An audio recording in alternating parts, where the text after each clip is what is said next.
Here at the United Nations, member states are actively engaged in negotiating the post-2015 Sustainable Development Agenda. More and more member states are coming to appreciate how important it's going to be to show young men and women that their issues are reflected in that agenda. The issue of youth employment tops that list.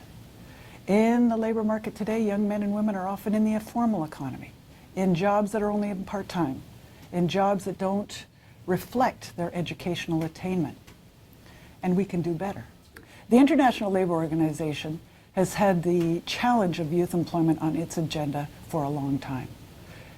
It has come to understand a lot of what works and what doesn't work in this field.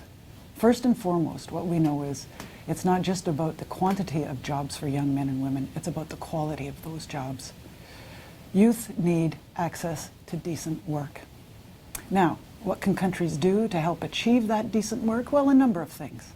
First and foremost, we have found that countries that develop and implement youth-specific employment strategies have better outcomes for their young men and women. Secondly, we know that countries that meet young people where they are, very often in the informal economy, can determine what labor market reforms need to be undertaken to help young people move from the informal to the informal sector. We have learned that you cannot underestimate or undervalue the power of technical and vocational education and training. Countries that have robust TVET institutions have better outcomes for young people.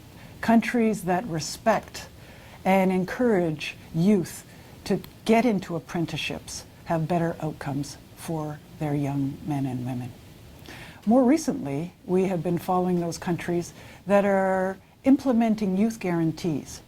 Guarantees to young men and women for a job or for educational training opportunities. We'll follow those initiatives very closely, but the early going suggests that they have very positive outcomes.